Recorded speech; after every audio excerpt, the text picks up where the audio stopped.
Hello everyone. हमने start किया था क्लास 12th बायोलॉजी का चैप्टर 1, जिसमें हमने काफ़ी सारे टॉपिक्स कवर कर लिए थे। आज हम एक और टॉपिक कवर करने जा रहे हैं, सीड, जिसके हमने काफ़ी पैराग्राफ्स कवर कर लिए थे। आज हम एक और पैराग्राफ कवर करने जा रहे हैं। तो उसमें हमें क्या पढ़ना है, एडवांटेजेस क्या होते हैं हमारे सीड्स के। हमारे एंजियोस्पर्म जो एक वैरायटी है हमारी प्लांट्स की, उसमें जो हमारे सीड्स का जो फॉर्मेशन होता है उसमें क्या क्या एडवांटेजेस हैं। देखो, सबसे पहला एडवांटेज क्या है कि जो पॉलिनेशन और जो फर्टिलाइजेशन होता है हमारे एंजियोस्पर्म्स में, वो इंडिपेंडेंट ऑफ वाटर होता है, यानी इसमें वाटर की ज़रूरत नहीं होती। वाटर एक एजेंट नहीं होता हमारा, ना तो पॉलिनेशन का ना ही फर्टिलाइजेशन का।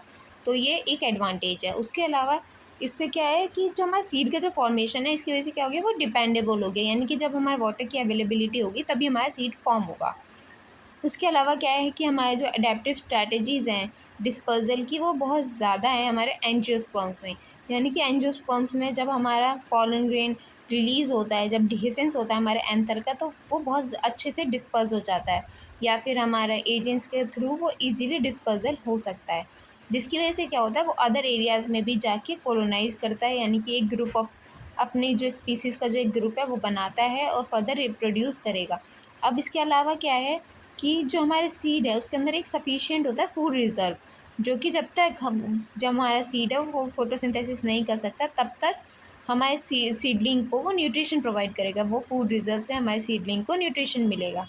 इसके अलावा जो हमारे सीड का जो कोट होता है वो क्या करता है, वो हमारे एम्ब्रियो को प्रोटेक्शन प्रोवाइड करता है। अब हमारे में इसमें क्या हो रहा है, सेक्शुअल रिप्रोडक्शन है। अब जैसे कि आपने पढ़ा होगा कि सेक्शुअल रिप्रोडक्शन में क्या होता है, न्यू जेनेटिक कॉम्बिनेशंस बनते हैं, जिसकी वजह से वेरिएशन आता है। क्यों? क्योंकि दो गैमेट फ्यूज़ होके इसमें बनाते हैं हमारा एक नया इंडिविजुअल। तो उसकी वजह से क्या होगा, न्यू कॉम्बिनेशन बनेगा, तो क्या होगा, उससे वेरिएशंस आएंगे। तो ये एक बहुत इंपॉर्टेंट चीज़ है। इसके अलावा एग्रीकल्चर के लिए हमारे सीड्स की बहुत ज़्यादा ज़रूरत होती है, पता ही है।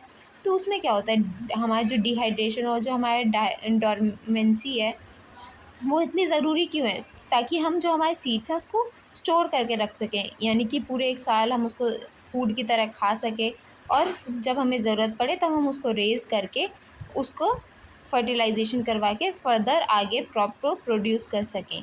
इसके लिए हमारे सीड का हमेशा रिप्रोडक्टिव स्टेज में रहना ज़रूरी होता है, यानी कि पहले जब हमें नहीं चाहिए, हमें ग्रो नहीं करना, तो वो डॉर्मेंसी में रहें, और जब हमें ग्रो करवाना है तो वो ग्रो हो जाए फेवरेबल कंडीशंस में। तो ये सब बहुत ज़रूरी होता है हमारे सीड के लिए।